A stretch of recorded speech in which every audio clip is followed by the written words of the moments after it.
नमस्कार, आप देख रहे हैं मनी 9 और मैं हूं आपके साथ विशाल शर्मा। देखिए, इस बार के एमपीसी में यानी मॉनेटरी पॉलिसी कमेटी की जो बैठक हुई थी आरबीआई के द्वारा, उसमें जो फैसला लिया गया कि 0.25 बेसिस पॉइंट की यानी 0.25% की जो रेट कट में कटौती की गई, उसका फैसला जो है अब कस्टमर्स को मिलना स्टार्ट हो गया है। ये हम इसलिए कह रहे हैं क्योंकि जो देश भर के तमाम जो बैंक्स हैं, आप पब्लिक सेक्टर बैंक कहिए, उन सभी लोगों ने जो अपना रेट्स है उसको कम करना स्टार्ट कर दिया है। यानी जो लेंडिंग रेट्स है, जो यानी जो होम लोन वाला जो इंटरेस्ट रेट है आपका, वो 0.25% की कटौती उसमें शुरू कर दी गई है बैंकों के द्वारा। यानी आम लोगों को, यानी हमारे और आपके जैसे जो कस्टमर्स हैं जिन्होंने लोन ले रखा है, उनको अब राहत मिलना स्टार्ट हो गया है। अब इसी मामले को और हम विस्तार से समझेंगे कि क्यों ये फैसला लिया गया। पहले हम लोग चर्चा करते आए हैं कि आरबीआई तो रेट कट कर देता है लेकिन उसको पास ऑन नहीं कर पाते हैं नीचे तबके तक बैंक्स, वो मामला भी समझेंगे। इसके अलावा अगर आपकी जो ईएमआई है और जो ब्याज है उसमें कितनी राहत मिलेगी ये भी बताएंगे आपको, इसकी भी जानकारी मिलेगी आपको। तो चलिए शुरू करते हैं आज का ये प्रोग्राम लाइव। इस चर्चा में शामिल होने के लिए हमारे साथ मौजूद है हमारे वरिष्ठ आर्थिक पत्रकार और सहयोगी Praveen Sharma. Sir, sir over to you, good morning. अब सर, ये जो खबर पर हम लोग लगे हुए रहते थे सर, उसका रिजल्ट आता हुआ दिख रहा है। तमाम 4 बैंक्स के नाम अभी सामने आ रहे हैं जिन्होंने जो हाउसिंग लोन का जो इंटरेस्ट रेट है उसको कम करते हुए वो दिखते हुए नजर आ रहे हैं। उन्होंने भी 0.25% की कट की है। कैसे देख रहे हैं सर इस पूरे मसले को? नहीं, बिल्कुल। ये देखिए, देश भर के जो लाखों करोड़ों कस्टमर्स हैं जिनके पास जो बोरोवर्स हैं, होम लोन है या दूसरे लोन हैं, उन सबके लिए धीरे धीरे राहत आने का सिलसिला अब शुरू होता हुआ नज़र आ रहा है। बैंकों ने इस बार जब आरबीआई ने रेट कट किया तो आप समझिए कि 9 तारीख को एमपीसी की बैठक थी, 9 तारीख को रेट कट हुआ और आज 11 तारीख है। 2 दिन के भीतर ही बैंकों ने अपने होम लोन के रेट कम से कम कर दिए हैं जी। इसका मतलब सीधा ये है कि जो जिन लोगों के लोन चल रहे हैं उनकी ईएमआई में कटौती होगी और जो लोग नया होम लोन लेने जा रहे हैं उनको भी कम ब्याज पर सस्ता कर्ज मिलने का रास्ता साफ हुआ है। जाहिर तौर पर आप ये मान लीजिए कि सरकार की तरफ से बैंकों पर इस बात का प्रेशर पिछले बार के एमपीसी के बाद से लगातार बना हुआ था कि वो आरबीआई के रेट कट का फायदा बोरोवर्स तक या आम लोगों तक पहुंचाएं जी। इस पूरे ड्यूरेशन में रिजर्व बैंक ने लंबी चौड़ी पूंजी बैंकिंग सिस्टम में डाली है और अब बैंकिंग सिस्टम में जो लिक्विडिटी है वो एक तरह से सरप्लस की सिचुएशन में है। लिक्विडिटी का जो क्राइसिस था वो थोड़ा ईज आउट हुआ है जी। उसी का फायदा बैंकों ने एक तरह से तुरंत दिया है होम लोन बोरोवर्स को और बड़ा फायदा होम लोन बोरोवर्स को हुआ। अब जो अभी 4 बैंकों ने किया है ये सिलसिला बढ़ेगा और बाकी बैंक भी जो हैं, चाहे निजी सेक्टर के हों चाहे सरकारी सेक्टर के हों, वो भी सस्ते ब्याज दर का फायदा अपने बोरोवर्स को देंगे। अब चलिए आगे बढ़ते हैं कहानी में और किन किन बैंकों ने लोन सस्ता किया है उसकी भी जानकारी आपको देते हैं। देखिए, इंडियन बैंक ने 35 बेसिस पॉइंट की कटौती की है और जो हाउसिंग लोन का जो लोन का इंटरेस्ट रेट है वो 8.70% पर कर दिया है। इसी के साथ पंजाब नेशनल बैंक, जिसको आप पीएनबी के नाम से जानते हैं, उसने 9.10% से रिवाइज करते हुए अपने रेट्स को 8.85% कर दिया है। बैंक ऑफ इंडिया की बात करें तो इसने अपने जो आरबीएलआर है, यानी जिसको कि आप repo related benchmark lending rate के नाम से जानते हैं, उसको अब 8.85% पे कर दिया, जबकि ये पहले 9.10 हुआ करता था। और ये जो जितने भी जो दर हैं बैंक ऑफ इंडिया की, जो नई दरें हैं, ये 9 अप्रैल यानी 9 अप्रैल 2025 से प्रभावी हो जाएगी। यूको बैंक ने भी अपने जो उधारी दर है उसको घटाकर 8.8% कर दिया है और ये भी जो है 10 अप्रैल से ये जो है प्रभावी हो जाएगी। सर, ये तो हुआ कि हाउसिंग लोन वाला जो रेट्स है उसमें कटौती की गई। इसके साथ साथ एक और मसला जुड़ता है कि एफडी पर जो ब्याज दर है उसको भी घटाने की बात चल रही है बैंकों के द्वारा, तो उसका तो नुकसान हो जाएगा सर। देखो, आपने एक एलबीएलआर की बात कही, जो रेपो लिंक्ड बेंचमार्क, हाँ RBLR, repo linked benchmark lending rates, यानी ये ऐसे जो रेट हैं जो कि रेपो रेट के साथ लिंक्ड हैं। उस रेपो रेट में अगर कोई बदलाव आता है, बढ़ोतरी होती है तो उसके रेट बढ़ते हैं, घटौती होती है तो उसमें कमी आती है।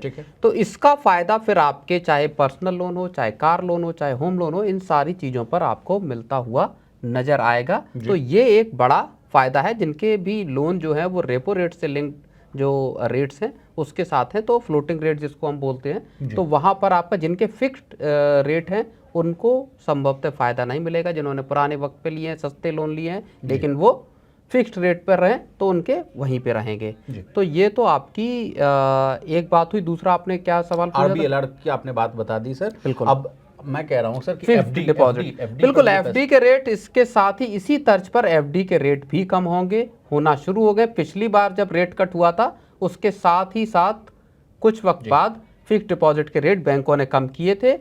कुछ वक्त तक बैंकों ने इंतजार इसलिए किया क्योंकि उनका जो marginal cost of landing rate था MCLR वो ऊंचा था। बैंकों को डिपॉजिट्स की जरूरत है क्योंकि बैंकों की क्रेडिट ग्रोथ जो है वो डिपॉजिट ग्रोथ से ज़्यादा बनी हुई है।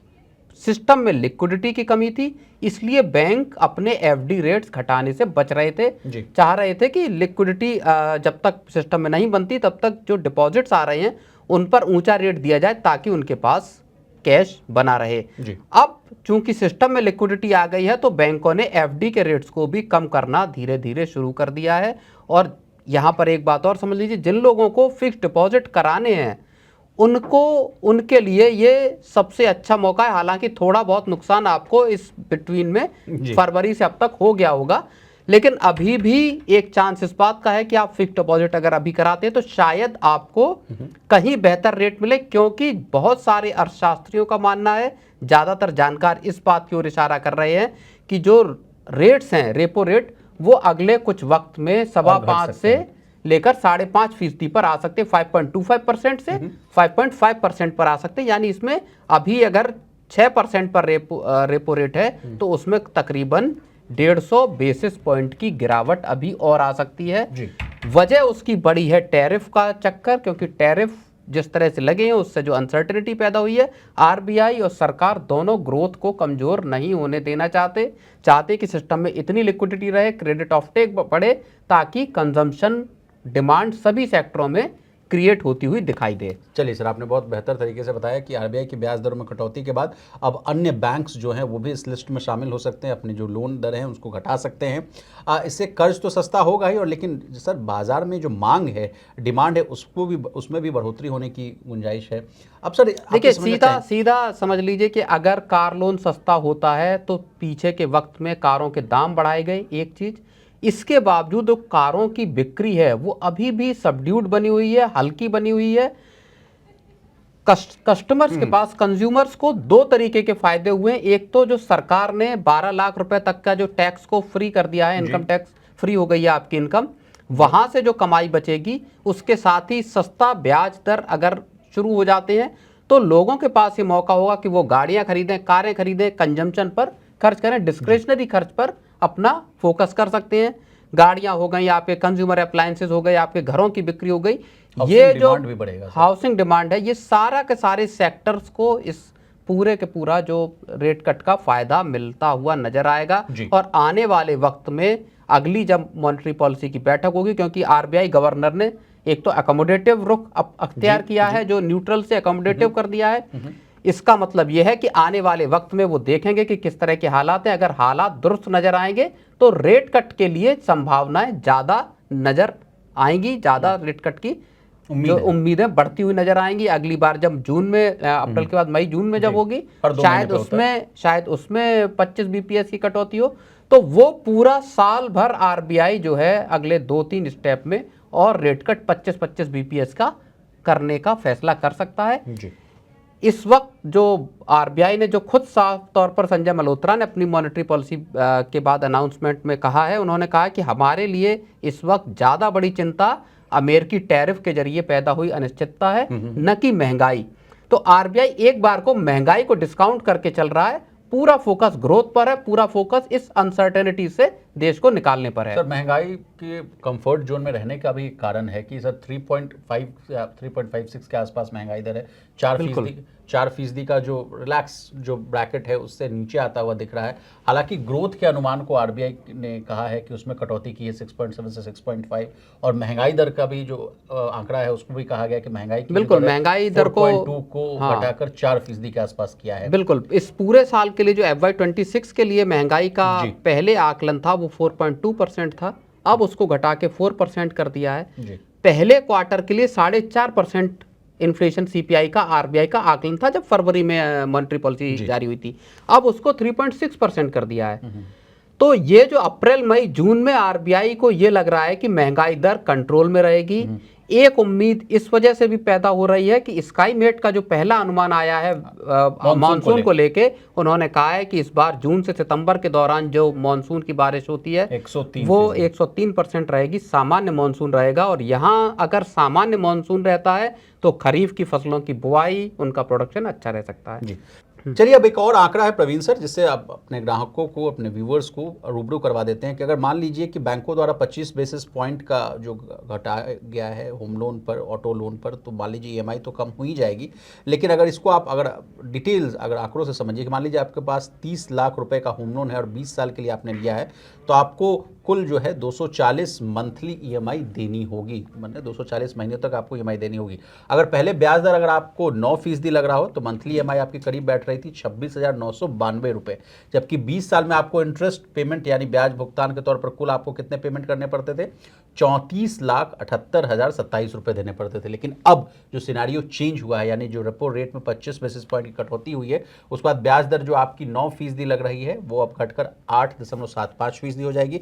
ऐसे में जो आपकी ईएमआई है वो अब घटकर कितने से घटकर 26,992 रुपये से घटकर 26,511 रुपये हो जाएगी। यानी आपको हर महीने ईएमआई के तौर पर 481 रुपये की बचत होगी। और 20 साल में अगर आपका कुल इंटरेस्ट पेमेंट भी है वो भी घटकर 33 जो पहले लगता था 34,78,027 रुपये से घटकर 33,62,717 रुपये लग जाएगा। यानी इसको अगर मोटा मोटी देखें आंकड़ों से तो 1,15,000 रुपये की आपकी बचत हो जाएगी।